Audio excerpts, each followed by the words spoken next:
안녕하십니까. 금융 DT 자격증 시험이 요새 화두입니다. 그중 디지털 금융 기술에 대해서 알아보도록 하겠습니다. 그 중에 일부 첫 번째 파트인 클라우드 컴퓨팅에 대해서 알아보도록 하고요. 이 자료를 만들게 된 계기는 실제 이걸 준비하시는 분들이 대부분 문과 베이스이기 때문에 이쪽 IT 부분에 내용이 좀 취약하다고 들었습니다. 그래서 좀 IT 관련해서 쉽게 이해할 수 있도록 제가 한번 만들어 보았습니다. 자, 클라우드가 무엇일까요? 클라우드는 쉽게 얘기해서 원래 이제 서버 같은 것들을 사서 개발을 하고 이제 서비스를 제공을 하려면 서버도 사고 네트워크 장비도 사고 보안 장비 뭐 방화벽이라든지 IPS 이런 장비들을 다 사야 합니다. 근데 이렇게 대규모로 전산실을 꾸미고 하려면 돈이 많이 들지만 그런 게 아니라 쉽게 내가 필요한 부분만 그 리스 개념이죠. 임대를 해서 쓰면 굉장히 좀 편하게 그리고 좀 더 빠르게 할 수 있는 방법이 대두가 됐고 그게 클라우드입니다. 그래서 빌려 쓴다는 개념으로 생각하시면 되고 크게 이제 세 가지 정도로 나뉩니다. 이아스, 파스, 사스고요. 인프라스트럭처의 이아스입니다. 그 다음에 플랫폼의 파스고요. 사스는 그 소프트웨어입니다. 그러니까 마지막은 뭐 as a service예요. 나머지 부분은 그러니까 첫 번째 이 이아스 부분을 보면 이아스는 실제 그 이 빨간색 부분을 좀 보시면 돼요. 그러니까 내가 서버를 들여와서 서버를 사야 되잖아요. 그 서버를 사는 게 아니라 이런 그 이 아랫부분 네트워크 뭐 스토리지 이 부분을 클라우드 형태로 빌려 쓴다는 의미입니다. 그리고 파스는 실제 플랫폼까지 빌려 쓴다는 거예요. 그래서 빨간색 부분 보면 그 위에 운영체제 미드웨어까지 실제 빌려 다 쓴다는 거죠. 그리고 사스는 그냥 소프트웨어를 빌려다 쓰는 거예요. 대표적으로 뭐 우리가 많이 쓰는 뭐 마이크로소프트의 365 서비스나 아니면 뭐 어도브의 어도브 CC, 세일스포스닷컴 뭐 이런 것들이 있겠죠. 그래서 사용자들이 제일 많이 쓰는 건 사스 서비스고요. 그리고 좀 뭐 우리가 AWS나 애저를 쓴다고 하면 뭐 파스 정도로 쓴다고 하면 됩니다. 아스는 그 더 아랫단 서버만 해서 다 운영체제가 다 깔고 하는 그런 의미죠. 이 부분을 이해하셨으면 클라우드를 좀 쉽게 이해하실 수 있을 겁니다. 자, 클라우드 운영 모델입니다. 클라우드 운영 모델은 쉽게 얘기해서 프라이빗 클라우드, 퍼블릭 클라우드, 하이브리드 클라우드가 있는데 프라이빗 클라우드는 말 그대로 자기네 내에서만 쓰는 거고요. 그리고 퍼블릭은 우리가 쉽게 접하는 건 퍼블릭이에요. 퍼블릭 아까 말씀드린 마이크로소프트의 365 서비스나 어도브의 CC 서비스나 세일스포스닷컴의 그런 서비스나 이런 것들이고 그리고 중요도가 낮은 것들은 하이브리드는 뭐냐면 중요도가 낮은 것들은 퍼블릭으로 하고 그다음에 보안성이 되게 높은 것들은 프라이빗으로 하는 이런 형태를 세 가지를 의미합니다. 이 정도 내용만 알고 계시면 될 것 같아요.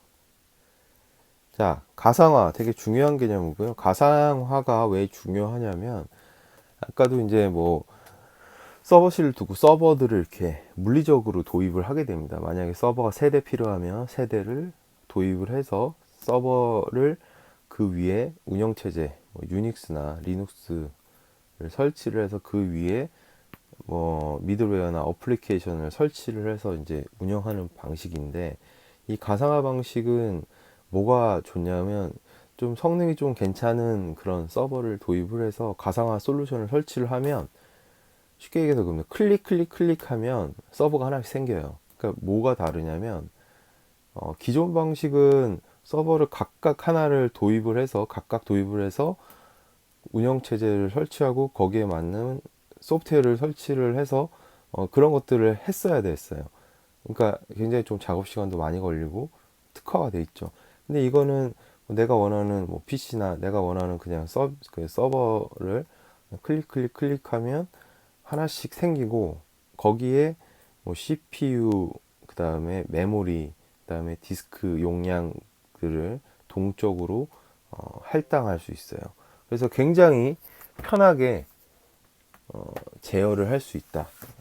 그게 이제 프로비저닝 기능이고요. 그리고 가상화는 굉장히 복제라는 개념이에요. 버추얼 머신이라고 하는데 복제라는 개념이고 대표적인 회사가 이제 VM웨어라고 이제 오른쪽에 있는 그림입니다. 그래서 서버 가상화, 이제 하이퍼바이저라고 있는데 이게 뭐냐면 원래는 이제 아까도 계속 설명드리지만 서버 위에 보통은 운영체제를 깔고 우리가 윈도우를 생각해보면 서버 위에 운영체제를 깔고 운영체제 위에 뭐 MS 제품이 있고 뭐 한글 제품이 있고 뭐 기타 등등 프로그램들을 쭉 설치를 합니다. 이걸 요 개념에 대입을 해보면 이 하이퍼바이저라는 게 있는 거예요. 그 타이원은 어 실제적으로 그 하드웨어 CPU 램 하드 그 위에 하이퍼바이저라는 게 있고 그 하이퍼바이저 위에 각각의 아까 말한 뭐 쉽게 얘기해서 윈도우 운영체제들이 여러 개들이 생기는 거죠. 그러면 클릭하면 운영체제들이 쭉 생기는 거고요. 타입 2는 하드웨어가 있고 기존의 OS를 그대로 OS가 있고 그 위에 하이퍼바이저가 있고 그 위에 또 운영체제가 쭉쭉쭉 있는 거예요. 그래서 실제적으로 성능은 당연히 타입 1이 더 높아요. 왜냐하면 하드웨어 바로 윗단에서 하는 거기 때문에. 타입 2는 실제 성능은 더 좀 떨어지지만 뭐 설치가 용이하고 구성이 편리하다는 장점이 있습니다. 그래서 타입 1과 타입 2가 있다. 이 정도 알면 될 것 같고 하이퍼바이저가 하드웨어 바로 위에 있냐 그게 타입 1입니다. 그렇게 생각을 하시면 돼요. 이게 가장 좋은 장점은 VM웨어 아까 이렇게 설명하다 말았는데 VM웨어는 실제 이렇게 클릭하면 서버들이 생기고 이걸 또 무한대로 할 수 있냐 또 그건 아닙니다. 무한대로 밑에 있는 그 하드웨어 자원이 한정적이기 때문에 어느 정도 일정 개수가 되면 그 위로 넘어가면 원래 서비스를 받고 있던 것 자체도 이제 무리가 가요. 왜냐하면 그 위에서 돌아간 CPU, 메모리 이런 부분들이 한정이 돼 있기 때문에 그래서 뭐 나누기는 굉장히 쉽지만 또 이걸 무한대로 만들 수는 없는 겁니다. 대신에 이제 관리하기는 굉장히 쉽죠. 그래서 가상화는 이렇게 생각을 하시면 돼요. 추가적으로 복제를 하기가 굉장히 용이하다. 이렇게 생각을 하시면 될 것 같고요. 컨테이너라는 게 있습니다. 이제 컨테이너라는 게 있는데 지금 컨테이너와 그 아까 말씀드린 하이퍼바이저 그 VM과 가장 큰 차이점은 뭐냐면 얘는 지금 왼쪽에 보면 하이퍼바이저가 있는데 얘는 컨테이너 도커라는 엔진이 있고요. 그 위에 이제 컨테이너 1, 2, 3, 4, 5 뭐 이런 형태로 쭉 올라가는 거예요. 그래서 컨테이너 방식은 실제 가상머신은 하이퍼바이저와 게스트 OS를 필요하지만 얘는 그냥 자기가 쓰는 그 위에 운영체제가 있고 도커 위에 컨테이너들이 쭉쭉쭉 올라가서 프로세스를 격려해서 모듈화된 프로그램 패키지를 관리하기 때문에 굉장히 속도가 빨라요. 근데 이거와 다른 점은 왼쪽은 VM 방식은 내가 원하는 운영체제가 이제 만들어졌으면 그거에다 그 위에다가 쓸 수 있잖아요. 이제 그 부분이 이 컨테이너에서는 못하는 거예요. 대신에 이제 얘는 속도를 중시하기 위해서 이런 형태로 만들어졌다. 그래서 컨테이너는 엔진 위에 컨테이너를 운영하고요. 도커는 뭐냐면 컨테이너가 여러 개 1부터 n까지 있으면 컨테이너를 관리하는 오픈소스 플랫폼이고 쿠버네티스는 실제 다중 컨테이너를 효율적으로 관리하면 도커를 여러 개 관리하는 걸 의미합니다. 이 정도 알고 계시면 될 것 같아요. 자, 데브옵스입니다. 데브옵스와 마이크로소프트 아키텍처인데 데브옵스는 두 가지만 알면 됩니다. 여기 컨티니어스 인티그레이션, 지속적인 통합과 그다음에 컨티니어스 딜리버리, 지속적인 서비스를 제공하는데, 이게 뭐냐면 우리가 실제 개발을 하게 되면 플랜을 짜고 그다음 코드를 만들고 빌드를 하고 테스트를 합니다. 여기까지가 이제 대부고요. 그다음에 업스는 그다음에 릴리즈 배포하는 거죠. 디플로이, 오퍼레이트 운영하고 실제 모니터링하고 이런 것들이 유기적으로 돌아가는 거예요. 그래서 오른쪽에 있는 거는 CD, 컨티니어스 딜리버리, 지속적인 서비스를 제공하고 그다음에 CI는 컨티니어스 인티그레이션, 지수 통합을 한다는 의미예요. 이 정도 알고 계시면 돼요. 마이크로 서비스 아키텍처는 원래 이제 모놀리틱 아키텍처가 이제 한꺼번에 중앙 집중적인 게 왼쪽에 있는 그림이고요. 오른쪽은 비즈니스 로직을 쪼개가지고 모놀리틱으로 하나씩 나눠서 한다는 겁니다.